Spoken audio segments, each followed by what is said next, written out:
Boa noite, pessoal. Boa noite, professor.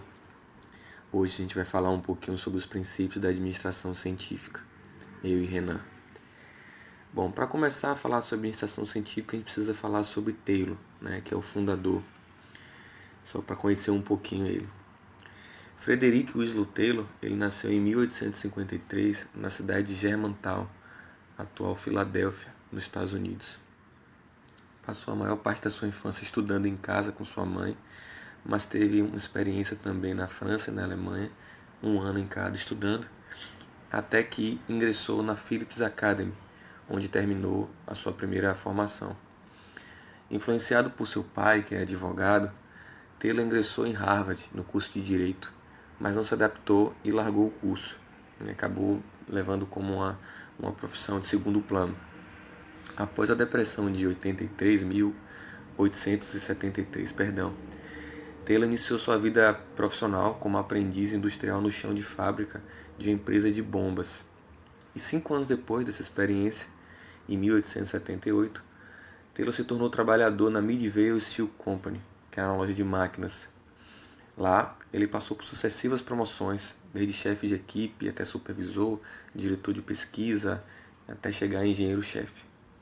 Enquanto estava trabalhando na Midvale, Taylor fazia curso à distância, né, de engenharia mecânica, até que em 1883 ele se formou como engenheiro mecânico no Instituto de Tecnologia Stevens.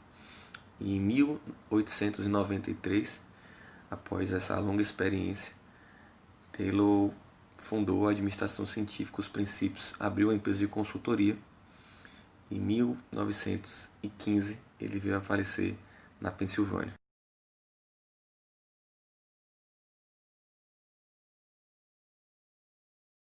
Qual o objetivo da administração científica? Depois de anos de experiências trabalhando em chão de fábrica e depois das promoções como até chefe de equipe, engenheiro-chefe, Taylor notou situações que não condiziam com a máxima eficiência da empresa, da fábrica, né? Então ele criou ferramentas para assegurar o máximo de prosperidade ao empregador e ao empregado, né?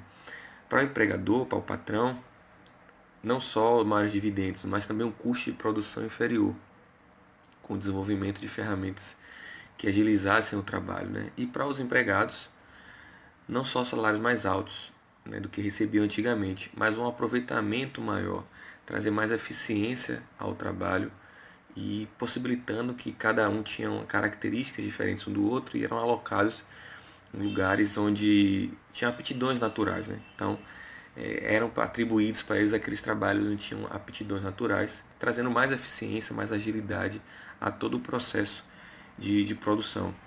Parece ser uma coisa evidente falando hoje, né? A gente, nos dias de hoje parece ser muito óbvio, mas na época foi um avanço absurdo para o desenvolvimento e para os ganhos das empresas, né? Para a eficiência das fábricas. Foi por conta disso que ele se destacou muito e resolveu criar. Sim, se destacou muito, foi promovido na empresa que trabalhou por diversas vezes e resolveu criar a sua empresa de consultoria. E hoje tem muita literatura falando sobre o assunto. Foi um avanço absurdo para a oportunidade. Todas essas estratégias, essas ferramentas que ele usou para agilizar o trabalho do funcionário e, com isso, aumentar a eficiência da fábrica, diminuindo custos. Boa noite, pessoal. Eu vim apresentar o trabalho com o Thiago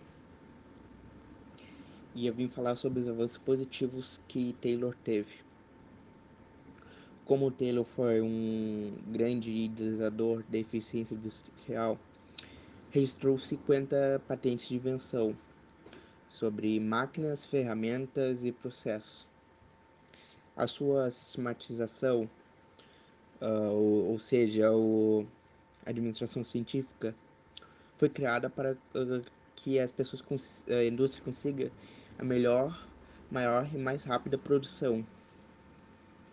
E alguns desses métodos que ele adota são usados até hoje, não no seu total. Mas tem um método que é denominado Padronização. Esse método consiste em estudar durante o uso empírico dos operários o ciclo das suas ações e movimentos, para depois disso poder estudar o tempo que cada um desses movimentos exige. E aí assim poder eliminar os movimentos lentos ou inúteis e ficar com os mais rápidos. A mesma coisa serve para instrumentos, máquinas e, e etc.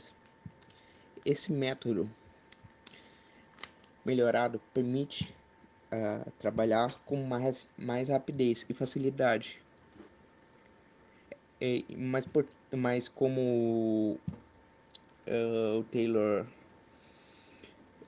disse, era primeiro ensinado aos instrutores, pessoas que tinham conhecimento. Aí, os instrutores passavam conhecimento para os trabalhadores, por meio de que ele vai fazer hoje. Os trabalhadores uh, usavam esses métodos até ter outro estudo e esse método ser substituído por outro método melhor que esse.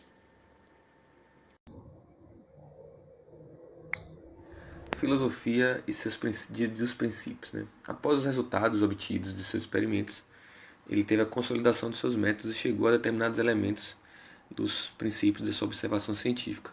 E nesses elementos ele criou um sistema de organizar o trabalho, que são, primeiro, atribuir a cada operário a tarefa mais elevada que lhe permitisse as suas aptidões. Né? Então, cada funcionário teria uma tarefa específica para a sua aptidão.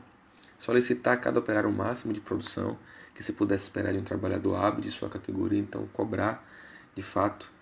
E o terceiro ponto, que é cada operário produzindo a maior soma de trabalho tivesse uma remuneração adequada, ou seja, 30% a 50% superior à média de trabalhadores de sua classe. Então, ele não só selecionava, né, os funcionários de acordo com suas aptidões para cada cargo, não só cobrava, como ele também incentivava, aumentando o salário, dando percentuais maiores a cada funcionário que trabalhasse um pouquinho mais. Né?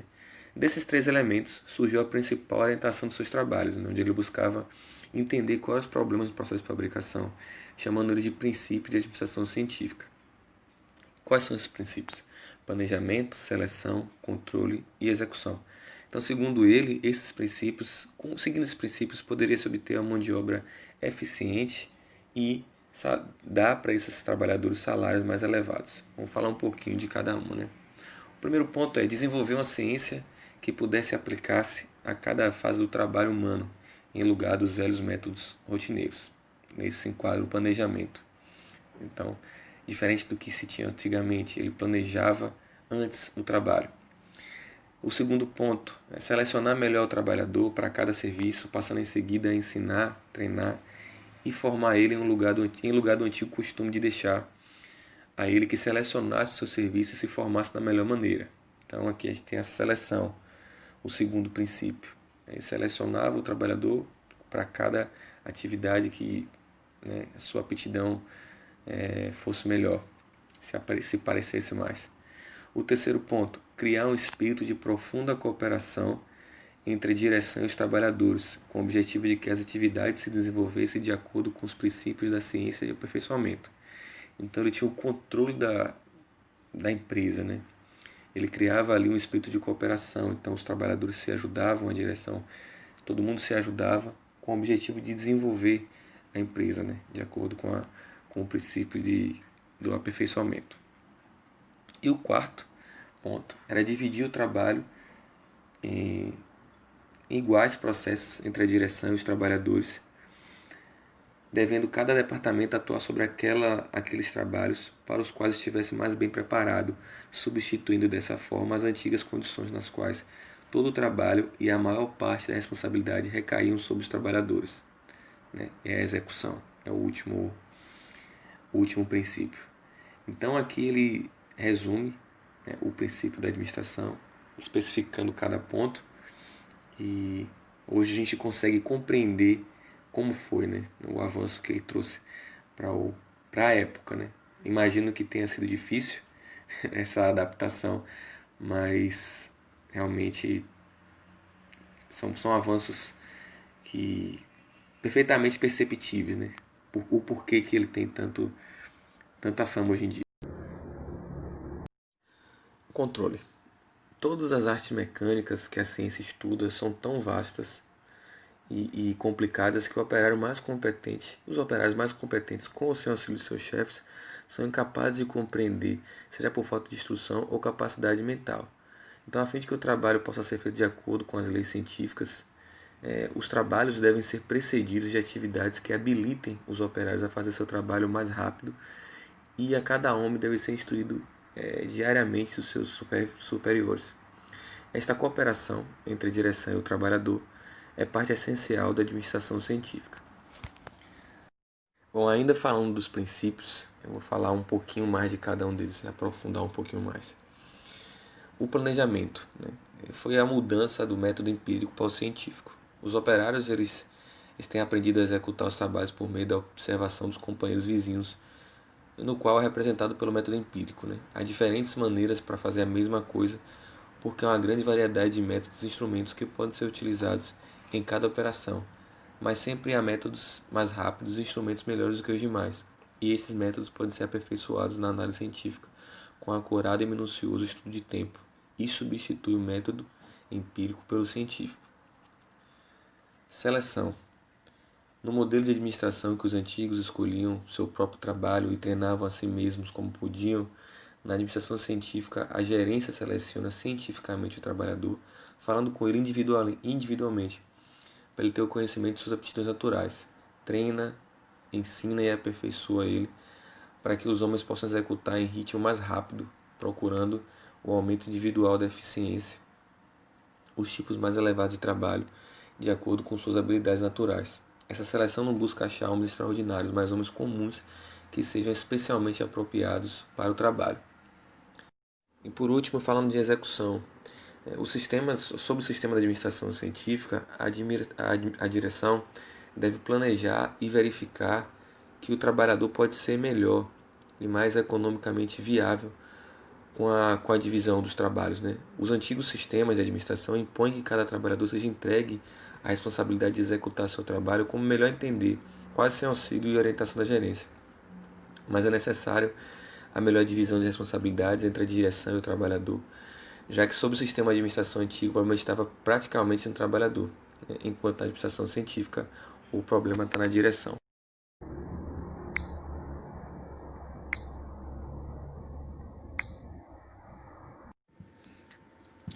Bom, como foi falado, os princípios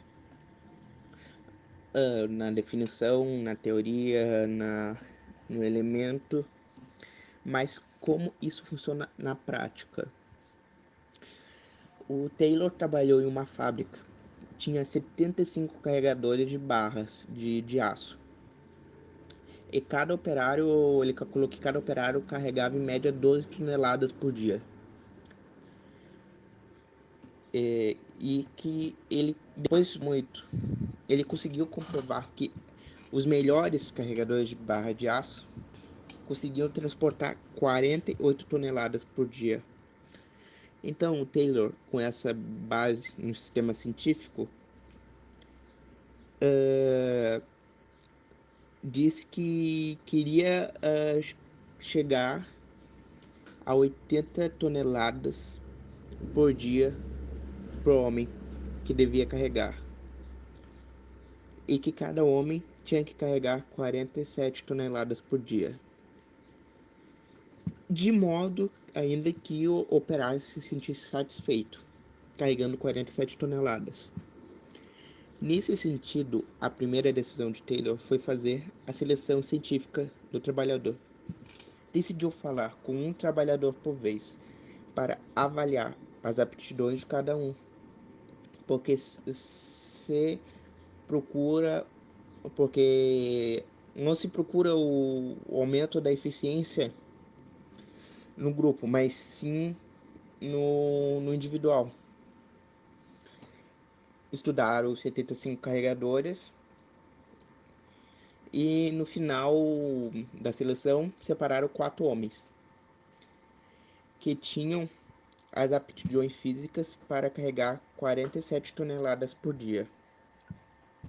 E foi feito um estudo mais apurado sobre o passado desses homens, seu caráter e ambições. Após isso, se chegou a um candidato que praticava exercícios e era bem disposto. Na época, ele tinha um salário de 115 dólares por dia. 115 não, desculpa. 1,15 dólares por dia. O Taylor conversou com uma pessoa e essa pessoa descreveu esse operário dizendo que ele dava muito valor ao dinheiro. Então, para conseguir que esse operário carregasse 47 toneladas por dia com satisfação, Taylor ofereceu um salário de 1,85 dólares por dia. A tática do Taylor foi distrair a atenção do trabalho exigente e oferecendo um salário maior. E disso Taylor disse que ele devia obedecer às ordens de um capataz o dia todo, sem reclamar. Se ele mandasse sentar, ele sentava. Se mandasse levantar, ele levantava. Se mandasse trabalhar, ele trabalhava. Esse operário trabalhou o dia seguinte, seguindo as ordens, e, e ao final do dia conseguiu colocar as 47 toneladas, transportar as 47 toneladas sem falhar. E a partir daí, durante os 3 anos seguintes, ele repetiu o mesmo ritmo, sem falhar. Portanto, dá para ver que nesse exemplo, os 4 princípios de Taylor se alinham: o planejamento, seleção, controle, execução.